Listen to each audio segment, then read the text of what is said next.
প্রস্তাবিত বাজেটে family card, কৃষক কার্ড, শিক্ষা, চিকিৎসা, সৌরবিদ্যুৎ ও স্থানীয় সরকারের উন্নয়নে নেয়া নানা উদ্যোগকে সাধুবাদ জানিয়েছে Centre for Policy Dialogue CPD.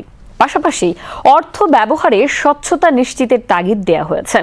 রাজধানীতে আজ বাজেট পরবর্তী প্রতিক্রিয়ায় নতুন বাজেটে মূল্যস্ফীতি কমিয়ে আনা কঠিন হতে পারে বলেও মন্তব্য করেছে গবেষণা প্রতিষ্ঠানটি। বিস্তারিত জানাচ্ছেন সহকর্মী সুরাইয়া মুন্নি। 2026-27 অর্থ বছরের বাজেট নিয়ে নিজেদের পর্যালোচনা নিয়ে বরাবরের মতো সংবাদ সম্মেলনের আয়োজন করে গবেষণা প্রতিষ্ঠান সিপিডি। তুলে ধরা হয় বাজেটের সম্ভাবনা ও চ্যালেঞ্জের নানা দিক। সিপিডির গবেষণা কর্মকর্তারা বলেন, উচ্চ মূল্যস্ফীতি, অর্থনীতির প্রবৃদ্ধির ধীর গতি, রাজস্ব আর জ্বালানি সংকট পরিস্থিতির মাঝেই বিশাল আকারের বাজেট দিয়েছে সরকার।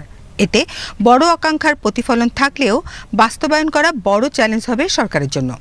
বিশেষ করে জিডিপি 6.5% অর্জন ও মূল্যস্ফীতির 7.5% নামিয়ে আনার লক্ষ্য অর্জন কঠিন হবে। বাজেট বাস্তবায়নটা নির্ভর করবে কিন্তু আমাদের ব্যবসা পরিবেশ, আমাদের প্রাতিষ্ঠানিক সক্ষমতা, আমাদের বিভিন্ন দেশের সাথে আমাদের যে আন্তঃসম্পর্ক, সেটা দিয়ে অর্থায়ন আমরা কতটুকু পাবো কি পাবো না, অনেক কিছুর উপরে এটা কিন্তু নির্ভর করবে, তাই না?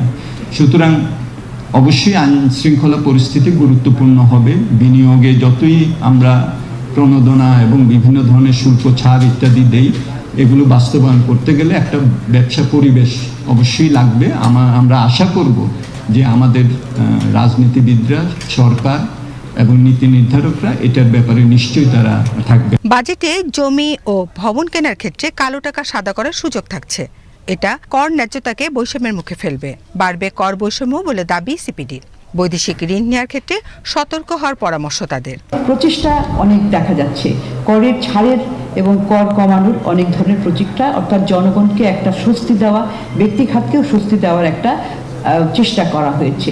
যদি আমরা খাতওয়ারি যাই, দু একটা গুরুত্বপূর্ণ খাতে, স্বাস্থ্যের কথা খুব সংক্ষেপে বলি, যে সেখানে আমরা দেখছি যে বাজেটের শেয়ার হিসাবে এখানে বরাদ্দ বাড়ানো হয়েছে এবং এই অ্যালোকেশনটা যে আগামী অর্থ বছরে জিডিপির অনুপাতে 0.92% হবে, যেটা এই চলতি অর্থ বছরে 0.67%। এটা যদি আবার রিভাইজ বাজেটের তুলনায় দেখি তাহলে কিন্তু আরো কম হবে, অর্থাৎ প্রায় দ্বিগুণ করা হয়েছে। চলমান যে সামাজিক সুরক্ষার প্রকল্পগুলো এবং ফ্যামিলি কার্ড, এগুলোকে আসলে এখন ইন্টিগ্রেটেড করতে হবে। এক ব্যক্তি দুই জায়গা থেকে পাবে না। আবার যারা অন্য প্রোগ্রামগুলিতে পাচ্ছে সেখানে তো আবার ভাতা অনেক পরিমাণটা অনেক কম। সুতরাং এখানে ইন্টিগ্রেশনটা যত দ্রুত করা যায় ততই আসলে খুব ভালো। এবারের বাজেটে শিক্ষা, স্বাস্থ্য ও সামাজিক নিরাপত্তা খাতে বরাদ্দ বাড়ানোতে সাধুবাদ জানানো হয়েছে।